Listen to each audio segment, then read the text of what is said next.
নামাজ না পড়লে কি শাস্তি আর নামাজ পড়লে কি পুরস্কার, এই দুইটা বিষয় আলোচনা করে আমি আর আলোচনা শেষ করে দেব, সময় অল্প আমাদের। নামাজ যদি না পড়ি দুনিয়া থেকেও আমার জিল্লতি আসবে, পরকালেও আমার জিল্লতি আসবে। দুনিয়াতে থাকা অবস্থায় যদি নামাজের সাথে আমার সম্পর্ক না থাকে, যদি নামাজ না পড়ি, নামাজের ওয়াক্ত হয়ে গেছে, নামাজ না পড়ি, নামাজের সময় হয়ে গেছে, নামাজ না পড়ি দোকানপাটে বসে থাকে, অন্য জায়গায় আড্ডা দে, আল্লাহর রাসূল সাল্লাল্লাহু আলাইহি ওয়াসাল্লাম বলেন, বেনামাজি যারা নামাজ পড়ে না, আল্লাহ তাআলা দুনিয়াতে থাকা অবস্থায় তিনটা শাস্তি তাকে দান করেন। দুনিয়াতে তিনটা শাস্তির মধ্যে এক নাম্বার শাস্তি হলো বেনামাজি বান্দা যারা, তারা যখন দুনিয়া থেকে বিদায় নিয়ে চলে যাবে, আল্লাহর রাসূল বলেন ইয়ামুতু যালিলা, দুনিয়া থেকে তারা অপমান অপদস্থ অবস্থায় বেনামাজি ব্যক্তি বিদায় নেবে। হয়তো তো অ্যাক্সিডেন্টে মারা যাবে, আর না হয় মানুষটাকে মেরে ফেলবে, আর না হয় এমন অবস্থায় মারা যাবে, যে কোনো অবস্থাতেই হোক না কেন বেনামাজি বান্দা, আল্লাহর রাসূল বলেন ইয়ামুতু যালিলা, অপমান অপদস্থ অবস্থায় দুনিয়া থেকে বিদায় নিয়ে চলে যাবে। দুই নম্বর হলো আল্লাহর রাসূল বলেন ইয়ামুতু জুআ, বেনামাজি বান্দা যারা থাকবে তারা দুনিয়া থেকে এরকম ভাবে ক্ষুধার্ত অবস্থায় দুনিয়া থেকে বিদায় নিয়ে চলে যাবে। অনেক মানুষ দেখবেন মৃত্যুর সময় খাবার চায় কিন্তু খাইতে পারে না, আমার অমুক মাছ মনে চাই, অমুক ফল মনে চায়, ছেলে সন্তানেরা নাতিনুতকররা ওই ফল আনতে আনতে দুনিয়া থেকে বিদায় হয়ে যায়। আল্লাহর রাসূল বলেন বেনামাজি বান্দা যারা ইয়ামুতু জুআ, দুনিয়া থেকে যাওয়ার সময় ক্ষুধার্ত অবস্থায় দুনিয়া থেকে বিদায় নেবে। এরপর আল্লাহর রাসূল 3 নম্বরে বলেন ওয়ায়ামুতু আতশানা, বেনামাজি যারা হবে পিপাসার্ত অবস্থায় দুনিয়া থেকে বিদায় নিয়ে চলে যাবে। আল্লাহর রাসূল বলেন লাউ সুকিয়া মাউল বিহার লামারতাওয়া, এমন সময় যদি দুনিয়ার সমুদ্রের পানি যদি তাকে পান করতে দেওয়া হয়, তার পিপাসা নিবারণ হবে না, এমন অবস্থায় জিল্লতি অবস্থায় দুনিয়া থেকে বিদায় নিয়ে চলে যাবে। নাউজুবিল্লাহ। এগুলো দুনিয়া থেকে বিদায় নেওয়ার শাস্তি বেনামাজি দুনিয়া থেকেই শুরু হয়ে যাবে। মৃত্যুর পরে আরো কিছু শাস্তি আছে। আল্লাহর রাসূল বলেন একজন বেনামাজি বান্দাকে যখন কবরের ভিতরে রাখা হবে, কবরের ভিতরে রাখার সাথে সাথে আল্লাহর রাসূল বলেন ইয়াযীকুল কবরু আলাইহি হাত্তা তাখতালিফু আযলাউহু, বেনামাজি বান্দাকে কবরে রাখার সঙ্গে সঙ্গে দুই পাশ থেকে এরকম ভাবে মাটি চাপ দিবে, এক পাজরের হাড্ডিগুলো অপর পাজরের ভিতরে এমন ভাবে ঢুকে যাবে। নাউজুবিল্লাহ। চিন্তা করা যায়? আমি আপনি মনে করতেছি দুনিয়াতে খাইতেছি পড়তেছি, মরে গেলে শেষ, দুনিয়া থেকে আমার শাস্তি শুরু হয়ে যাবে। যদি আমি বেনামাজি হই, নামাজের সাথে যদি আমার সম্পর্ক না থাকে, আমার পরকাল ভালো হবে না, দুনিয়ার শেষ জিন্দেগিও ভালো হবে না। আজকে শরীরে শক্তি আছে, আমি খাবার দাবার গ্রহণ করতে পারতেছি, একটা সময় আসবে যা আমি মানুষের কাছে, ছেলে সন্তানের কাছে চেয়ে চেয়ে খেতে হবে, হয় না? হয়। 2 নম্বরে আল্লাহর রাসূল বলেন বেনামাজি যারা হবে ইউকাদু আলাইহি ফিল কবরি নার, বেনামাজি বান্দার কবরের ভিতরে আগুন জ্বালিয়ে দেওয়া হবে, আল্লাহ তাআলা আগুন জ্বালিয়ে দিবেন। এরপরে আল্লাহর রাসূল 3 নম্বরে বলেন ওয়ায়ুসাল্লাতু আলাইহি ফিল কবরি সুবান, বেনামাজির কবরের ভিতরে বিশাল অজগর এক সাপ নিযুক্ত করে দেওয়া হবে। আল্লাহর রাসূল বলেন আইনাহু মিনান নার, সাপের এক একটা চোখ হবে আগুনের চোখ, ওয়াসফারুহু মিন হাদিদ, সাপের এক একটা নখ হবে লোহার নখ। আল্লাহর রাসূল বলেন এক একটা নখ এমন বড় হবে, নখের এক মাথা থেকে নিয়ে আরেক মাথা পর্যন্ত যাইতে একদিন সময় লেগে যাবে। তাহলে চিন্তা করা যায় সাপটা কত বড় হবে। এই সাপ আপনাকে আমাকে বলতে থাকবে আমানানি রাব্বি আন আযরিবাকা তাদঈ সালাতিল ফাজরি ইলা সালাতিল যুহরি, ওগো আল্লাহর বান্দা তুমি দুনিয়াতে নামাজ পড়ো নাই, নামাজ না পড়ার কারণে আল্লাহ তাআলা আমাকে তোমার উপর নিযুক্ত করেছেন ফজর নামাজ না পড়ার কারণে ফজর থেকে যোহর পর্যন্ত আমি যেন তোমাকে দংশন করতে থাকি, যোহর না পড়ার কারণে আসর পর্যন্ত, আসর না পড়ার কারণে মাগরিব পর্যন্ত, মাগরিব না পড়ার কারণে এশা পর্যন্ত, এশা না পড়ার কারণে ফজর পর্যন্ত, এমন ভাবে একদিন না 2 দিন না, আল্লাহর রাসূল বলেন ইলা ইয়াউমিল কিয়ামাহ, কিয়ামত পর্যন্ত এই বান্দাকে শাস্তি দিতেই থাকবে। নাউজুবিল্লাহ। আল্লাহর রাসূল বলেন এই যে বিষাক্ত সাপ, এই সাপ যখন তাকে ধ্বংসন করবে 70 গজ মাটির নিচে চলে যাবে, নাউজুবিল্লাহ। আবার তাকে উঠানো হবে, আবার দংশন করতে থাকবে। এইভাবে একদিন না, 2 দিন না, ইলা ইয়াউমিল কিয়ামা বেনামাজি বান্দাকে এই সাপ কিয়ামত পর্যন্ত দংশন করতে থাকবে। এই জন্য বেনামাজি যারা দুনিয়াতেও তাদের শাস্তি, পরকালেও তাদের শাস্তি। এটা তো 3টা কথা বললাম, আরো অনেক শাস্তির কথা আল্লাহ তাআলা কোরআনে বর্ণনা করেছেন। সময় সংক্ষিপ্ত, অল্প আলোচনা করব। আর যারা নামাজি বান্দা হবে, আল্লাহর গোলামি যারা দুনিয়াতে করবে, আল্লাহ তাআলা বলেন ওয়ামা তাজিদুহু ইনদাল্লাহ, তারা তাদের বিনিময় আমি আল্লাহ তাআলার কাছে পরকালে পাইবে। এগুলো বৃথা যাবে না, সব কিছু আল্লাহর কাছে পাওয়া যাবে। আল্লাহর রাসূল সাল্লাল্লাহু আলাইহি ওয়াসাল্লাম নামাজি বান্দার জন্য 5টা পুরস্কারের কথা বলেছেন। 5 পুরস্কারের মধ্য থেকে 1 নাম্বার পুরস্কার হলো, একটা পুরস্কার আল্লাহ তাআলা দুনিয়াতে দান করবেন।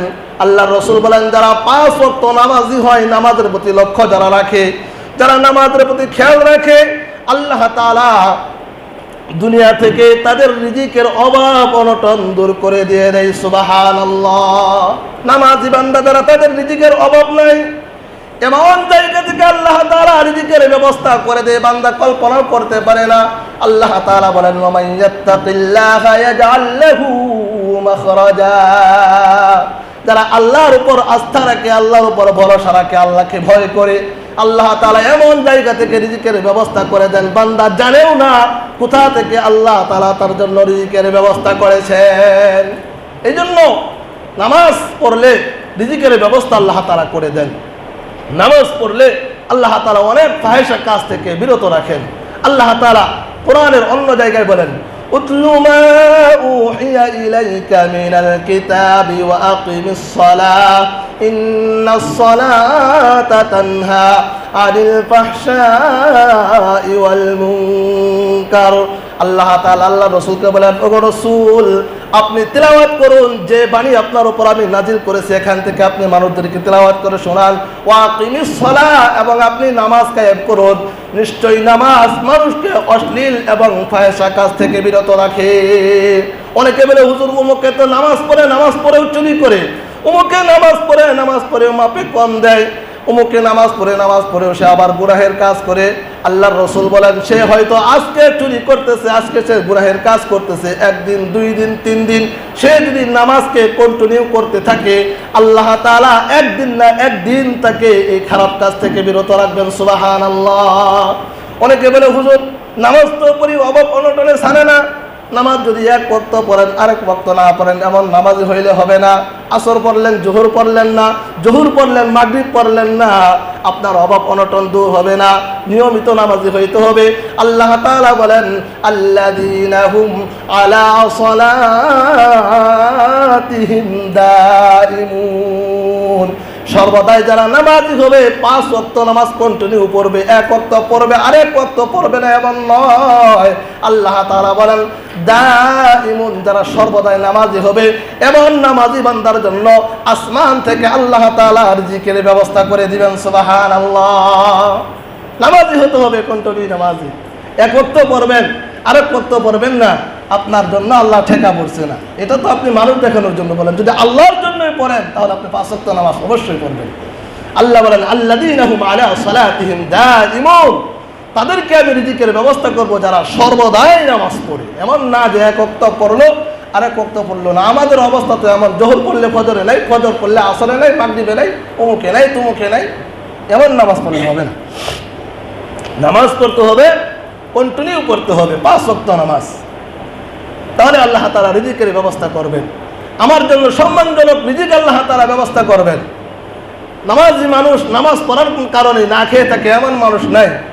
যে রিজিকের জন্য আমরা পেরেশান, যে রিজিকের জন্য আমরা এক ভাই আরেক ভাইকে মেরে ফেলি, একজন মানুষ আরেকজন মানুষকে মেরে ফেলি, টাকা পয়সার জন্য, জমি জোড়ার জন্য আরেক ভাইকে আমরা খুন করে ফেলি।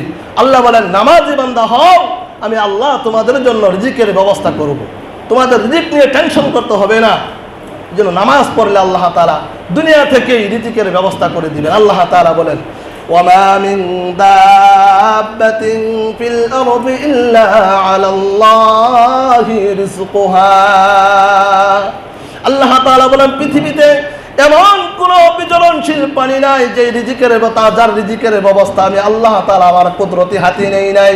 মানুষ তো রিজিক কামাই করতে পারে, সঞ্চয় করতে পারে, সে ঘরের ভিতরে রিজিক রাইখা দিতে পারে পরবর্তীতে খাওয়ার জন্য। এমন বিচরণশীল প্রাণী জমিনের ভিতরে আছে যারা সকালবেলা খালি পেটে বের হয়, আবার বিকালবেলা যখন বাসায় আসে পুরা ভরা পেটে তারা তাদের বাসার ভিতরে চলে যায়। এমন প্রাণী আছে কিনা? নাই, আছে না? পশু পাখি সকালবেলা বের হয়, তাদের কোনো সঞ্চয় নাই, ব্যাংক নাই, ব্যালেন্স নাই, কোনো কিছু তাদের নাই। সকালবেলা একেবারে খালি পেটে বের হয়, বিকালবেলা যখন বাসায় ফিরে আনন্দ চিত্তে কিচির মিচির করতে করতে তারা তাদের বাসা পর্যন্ত চলে যায়। আল্লাহ বলেন ওয়ামা মিন দাব্বাতিন ফিল আরদি ইল্লা আলাল্লাহি রিজকুহা। এমন কোন বিচরণশীল প্রাণী নাই যার দায়িত্ব আমি আল্লাহ গ্রহণ করি নাই, আমার কুদরত গ্রহণ করে নাই। আমি আল্লাহর কাছে রিজিকের খাজানা আছে, আমি আল্লাহর কাছে চাও, নামাজ পড়ো আমি আল্লাহর কাছে চাও, অভাব অনটন আমি আল্লাহর কাছে চাও, রিজিকের দরকার আমি আল্লাহর কাছে চাও, সব কিছু তো আমার কাছে। নামাজ না পড়ে কোথায় দৌড়াও, সারাদিন যদি ক্ষেতের ভিতরে পড়ে থাকো, নামাজের খবর নাই, কোথা থেকে তোমার রিজিক আসবে? এই জন্য আল্লাহ তাআলা কোরআনে বলেছেন তুমি রিজিক তালাশ করবা, সর্বপ্রথম আমি যে দায়িত্ব দিয়েছি তোমার উপর, নামাজ ফরজ করে দিয়েছি, নামাজ আগে আদায় করো। আল্লাহ বলেন ফাইদা কুদিয়াতিস সালাতু ফান্তাশিরু ফিল আরদি ওয়াবতাগু মিন ফাদলিল্লাহ। আল্লাহ তাআলা এই কথা বলেন সারা দিন শুধু নামাজ পড়ো। আল্লাহ তাআলা বলেন ফাইদা কুদিয়াতিস সালাহ, যখন তোমরা সালাত আদায় করে ফেলো, নামাজ শেষ করে ফেলো, ফান্তাশিরু ফিল আরদি, তোমরা জমিনের ভিতরে ছড়ায় পড়ো, ওয়াবতাগু মিন ফাদলিল্লাহ, তোমরা আমি আল্লাহর অনুগ্রহ তালাশ করো, তোমরা তোমাদের রিজিকের তালাশে বের হয়ে যাও। তো রিজিকের তালাশে বের হবা, আগে ফজরের নামাজ পড়ো, তারপরে বের হয়ে যাও, তাতে বাধা নাই। রিজিকের তোমার রিজিকের জন্য তুমি সঞ্চয় করতেছো, জোহরের আদান হয়ে গেছে, নামাজ পড়ে নাও। তুমি আসরের সময় কাজ করতেছো, আদান হয়ে গেছে, নামাজ পড়ে নাও, নামাজ শেষ করে আবার তুমি তোমার রিজিকের সন্ধানে লেগে যাও। শুধু নামাজই পড়ার জন্য আল্লাহ বলে না, আল্লাহ বলেন আগে নামাজ আদায় করো, তারপরে তুমি তোমার রিজিকের সন্ধানে বের হয়ে যাও।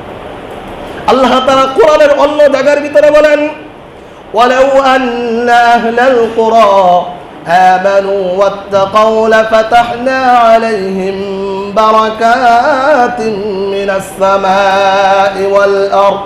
আল্লাহ তাআলা বলেন লোকেরা যদি ঈমান আনতো, লোকেরা যদি তাকওয়াবান হইতো, ওয়াত্তাকাউ লাফাতাহনা আলাইহিম বারাকাতিন মিনাস সামা, লোকেরা যদি পাঁচ ওয়াক্ত নামাজ হইতো, আমি আল্লাহকে ভয় করার মতো ভয় করত, আল্লাহ বলেন লাফাতাহনা আলাইহিম বারাকাতিন মিনাস সামাই ওয়াল আরদ, আসমান এবং জমিনের রিজিকের যতগুলো ভান্ডার আছে, যতগুলো দরজা আছে, আমি আল্লাহ বান্দার জন্য সব কিছু খুলে দিতাম। সুবহানাল্লাহ। আল্লাহর উপর ঈমান, আস্থা যে আল্লাহ সব কিছু করতে পারেন, রিজিকের ব্যবস্থা আল্লাহ করবেন। যখন বান্দা এই বিশ্বাস করবে, আল্লাহকে ভয় করে যখন বান্দা সাজদায় লুটিয়ে পড়বে, আল্লাহ বলেন লাফাতাহনা আলাইহিম বারাকাতিন মিনাস সামাই ওয়াল আরদ, আসমান এবং জমিনের রিজিকের যত খাজানা আছে, যত দরজা আছে, আমি আল্লাহ বান্দার জন্য উন্মুক্ত করে দিব। সুবহানাল্লাহ। এটা হলো এক নম্বরের পুরস্কার। বান্দা যদি নামাজি হয়, আল্লাহ তাআলা দুনিয়া থেকেই তার রিজিকের ব্যবস্থা করে দেন, সম্মানজনক রিজিকের ব্যবস্থা। এটা হলো এক নম্বরের পুরস্কার দুনিয়াতে নামাজি বান্দার জন্য। দুই নম্বরের পুরস্কার হলো আল্লাহ তাআলা নামাজি বান্দা যারা হবে তাদের কবর আযাব মাফ করে দিবেন, কবর আযাব মওকুফ করে দিবেন। এই নামাজি বান্দাকে যখন কবরের ভিতরে রাখা হবে, ওয়াসসালাতু আইয়ামিনিহি, নামাজ তার ডান পাশে এসে যাবে। আসার পরে বান্দাকে যখন প্রশ্ন করার জন্য আসবে, সমস্ত প্রশ্নের জবাব নামাজ তার পক্ষ থেকে দিয়ে দিবে। সুবহানাল্লাহ। কবরে আযাব মাফ, নামাজি বান্দার কবরে আযাব মাফ, কবরে তার কোনো আযাব হবে না। এরপর আল্লাহর রাসূল সাল্লাল্লাহু আলাইহি ওয়াসাল্লাম বলেন নামাজি বান্দা যারা হবে তাদেরকে আল্লাহ তাআলা যে পুলচিরাত, এবং পুলচিরাত হবে চুলের চাইতেও চিকন হবে, হীরার চাইতেও দার হবে, 500 বছরের রাস্তা, এটা কল্পনাও করা যায় না, দুনিয়ার কোনো চোখ এটা দেখে নাই। আল্লাহর রাসূল বলেন আদাতু লিইবাদিয়াস সালিহিন মা লা আইনুন রাত ওয়ালা উযুনুন সামিআত ওয়ালা খাতারা আলা কলবি বাশার আও কামা ক্বালা আলাইহিস সালাতু ওয়াস সালাম। কবরের ভিতরে পরকালের ভিতরে যে শাস্তি হবে, পরকালের ভিতরে যে নাজ নিয়ামত হবে, দুনিয়ার চোখ কখনো দেখে নাই, দুনিয়ার চর্ম চোখ কখনো দেখে নাই, কখনো তা কল্পনা করতে পারবে না কেমন হবে। তাহলে চিন্তা করা যায় পুলসিরাতের ফুলটা কেমন ধার হবে, কেমন চিকন হবে, আল্লাহ তাআলাই ভালো জানেন। তাহলে আমরা এতটুকু শুধু জানি চুলের চাইতেও মিহি হবে, চুলের চাইতেও এরকম ভাবে চিকন হবে, হীরার চাইতেও ধার হবে। এমন পুলসিরাতের রাস্তা 500 বছরের রাস্তা, আল্লাহ তাআলা এই রাস্তাটাকে বিদ্যুতের গতিতে পার করে দিয়ে দিবেন। সুবহানাল্লাহ। বিদ্যুতের গতি বুঝেন তো? কারেন্ট আসার সময় অনেক সময় বাড়ি দেয় না, বাড়ি দিয়ে আবার চলে যায়, যায় না? সময় লাগে? সময় লাগে না। তো এরকম নামাজি বান্দা যারা হবে পুলসিরাতের রাস্তা সেভাবে চোখ মিটমিটাইতে চলে যাবে। আল্লাহ তাআলা বিদ্যুতের গতিতেই তাকে পার করে দিবেন। সুবহানাল্লাহ। নামাজি বান্দা যখন পুলসিরাতের উপর দিয়ে হেঁটে যাবে, পুলসিরাতের রাস্তাটা হবে জাহান্নামের উপর দিয়ে, জাহান্নাম নিচে থেকে গর্জন দিয়ে বলতে থাকবে, গো আল্লাহ, এই যে নামাজি বান্দা আমার উপর দিয়ে হাইটা যাইতেছে, তার নামাজের নূরের কারণে, ইমানের নূরের কারণে আমি জাহান্নাম নিবে যাইতেছি, কিন্তু তারে আমার ভিতরে ফেলায়ও না, তাড়াতাড়ি আমার উপর থেকে তাকে তুমি সরায় নিয়ে যাও। সুবহানাল্লাহ। জাহান্নাম চিৎকার করতে থাকবে, আল্লাহ, এই যে নামাজি বান্দার ইমানের নূর, নামাজের নূর আমি জাহান্নামকে তো নিভাইয়া দিতেছে, তাড়াতাড়ি তাকে সরাও। চিন্তা করা যায় একজন নামাজি বান্দার কত ফজিলত, কত দাম। এই পুরা পুলসিরাত 500 বছরের রাস্তা আল্লাহ বিজলির আকারে পার করে দিবেন। আর একটা পুরস্কার হলো 4 নম্বরের পুরস্কার, নামাজি যারা হবে দুনিয়াতে থাকা অবস্থায় যারা আল্লাহর গোলামি করবে, আল্লাহর কুদরতি পায়ে সিজদা দিবে, আল্লাহ তাআলা কাল কিয়ামতের ময়দানে ডান হাতে তাদেরকে আমলনামা দান করবে।